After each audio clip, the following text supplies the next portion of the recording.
Welcome back after our intermission. Now that we have broken down what our areas have looked like, our own personal ideas, and what we have seen as to racism within our communities, we want to start breaking down what is the solution.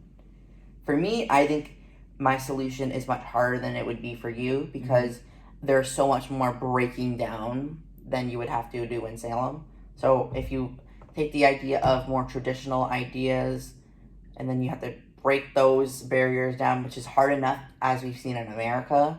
So breaking that down in small town would be even harder.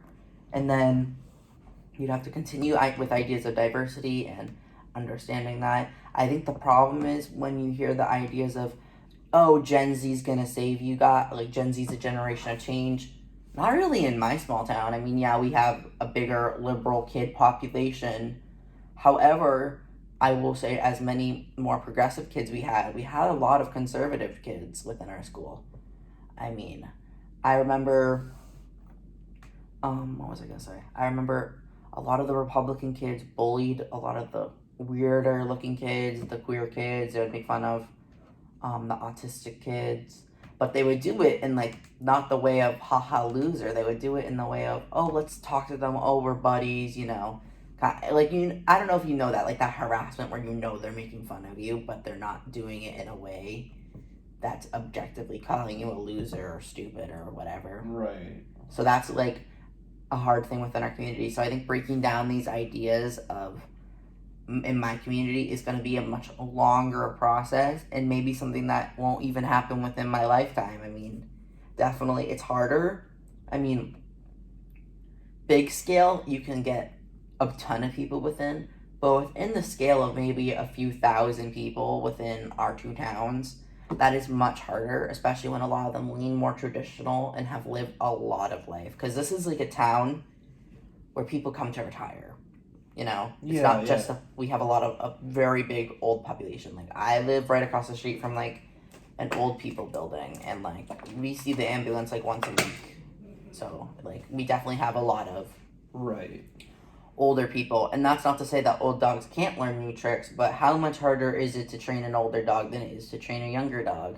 And I think the idea of understanding racism and stopping it within your communities isn't a thing of training. It is a thing of understanding that that's not how you want to be treated. I mean, I know if I was like not dealing with racism, but like if I had a friend be like, would you want someone to treat you like that? I'd be like, no. And then they would probably, and I would hope they would say, then why are you treating other people like that?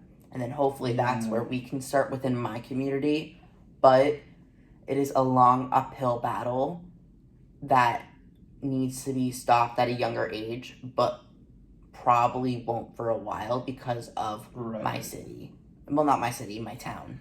Yeah. What about you? So for me in my school, I think my school is in a very good place when it comes to cultural responsivity, because there was one instance where like even though like do-rags aren't allowed, like hats aren't allowed either. It's basically like anything covering the head, like hoods, hats, do-rags, none of that is allowed, except I think on Fridays where like sometimes there's an exception. There was always like Fridays where you could wear jeans instead. You couldn't wear jeans. It was wild. But were you guys uniformed? Semi-uniform. Like we couldn't really like wear any like things with big logos on it. We could wear regular t-shirts and like tan pants or something. We couldn't wear jeans. And then it was changed in high school, thank God, because that was like probably the worst rule of all time. No jeans. Like why? But. Like circling back to cultural responsivity. Sorry, I didn't mean to cut you off. Like even though there wasn't like do-rags weren't kind of allowed, like the hijabs were, because like that's like a really religious thing that's important to people of those groups, right? So like that was allowed. There were a lot of events where it was like, oh yeah, try a bunch of food from different cultures and stuff like that. Like there was a lot of like stuff that like kind of embrace that kind of like a lot. There's like basically like a lot of opportunities for like people of like minorities and like even women, because there was like a self-defense class for women that was actually like held at my school. So there's a lot of like good programs and like fun events that are kind of like including all people of the community. That isn't just for like the kind of like the Or white straight male kind of population. It's and in terms of racism, like the white population, it's like there's like a lot of cultural responsibility there. There's a lot of opportunities for people of different races. I'm not sure on this, but I think there were some scholarship opportunities for people of, I think maybe Latin descent, maybe, or like scholarship opportunities for people that like people of color. I'm not sure, but there was definitely like a lot of opportunities there, like helping people up, and the teachers really cared. Like that was like a good sense. Like my parents, like when they walked in like the first day, they felt like how supportive the community was, and they were like, yeah, this is it, this is where we want our kids to go. So like definitely like a very supportive community, definitely a very like open community, inclusive community. Like it's really kind of like where it should be for the most part.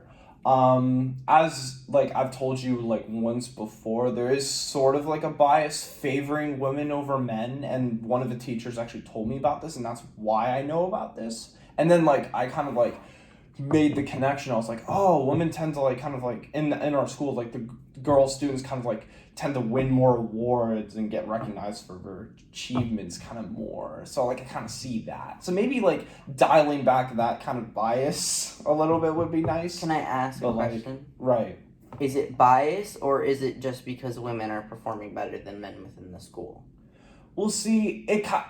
In my opinion, I think there's kind of a mix of both, because it wasn't like the teacher that was telling me about this, right, was actually a woman herself, and she recognized that she had that own bias within herself, a bias favoring kind of women over her male students, and she kind of got over that. So from that perspective, it's a very credible kind of perspective to look at it from, for someone who's like gotten over that bias herself, and for her to see that own bias in her school. Like, so that's kind of like, so I think there's definitely a bias there, and I think also that maybe women students are performing better than male students, and it's kind of like a thing that's kind of been happening sometimes in like some schools. I've kind of been noticing. Yeah, in my school, I think the top Yeah. three, no, I think in the top five, like, best performing students, I think 3 of them were women and 2 of them were men. One of them was British. Right. That has nothing to do with that. Yeah. Yeah, I will say, but going back to a point that you made earlier about women defense classes, I do think that's great. However, Yeah. and this is for a whole other podcast, I think it is sad that we have to teach women how to defend themselves instead of teaching men how not to hurt women. I think that is, like, I think we should be teaching defense classes to women. I think that's great, but we also need to understand that the reason why we're teaching defense classes to women is because men can't keep, most of the time it's men that can't keep their behavior on lock, or, you know, they hurt women for whatever reason. And I think that does stem, and I've talked about this in class before, about, because we teach men that the way to get to a woman's hurt is by hurting them and being rude to them. Like, boys will be boys. Oh, he's only being mean to you because he likes you. When we teach that within our communities, we are harboring men that are gonna hurt women. Yeah. We are creating the problem, and we are actively allowing it. And it's like, kind of like, in my opinion, instead of dealing with guns because of school shootings, you teach kids how to hide from guns. The problem's guns. Why not work with guns to figure out why this is happening instead of working with the kids? I mean, obviously kids should know how to hide from guns, but the fact that we even had to get to this point is sad. And that's how I feel with women defense classes, because of usually men attacking them. But also, you brought this up about clubs in your schools. I didn't even think to talk about that, but I can say in my school, we didn't really have a ton of clubs anyway. Like, sports got all the attention, like theater got nothing, and then all the other stuff got nothing as well. We were a very sports oriented school. Gotcha.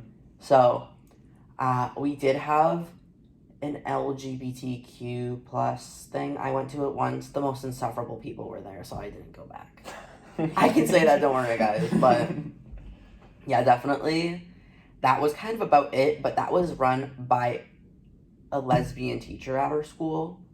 So I think after they continued it, but it was like student oriented only. But also, I mean, I don't know if they open an idea for a club for students of color just because there are so little. But I personally wouldn't find problem with that if they did, because like everyone needs a space to feel included. Everyone needs a space to feel heard, and if the students of color were like, oh, I want a club where I can meet other students that are not white like myself, I don't find a problem with that. Yeah, I don't find a problem with that either. Yeah, it's Yeah, like why would kids you be have a problem happy. with that? What? Yeah, but overall, I think Tenet 2 really is something that we should be implementing in our schools and communities. And I think Tenet 2 isn't just specifically about race. I think it can be about any minority, and how a community that's the best is a community that understands all, except pedophiles. Fuck Yeah, pedophiles. yeah.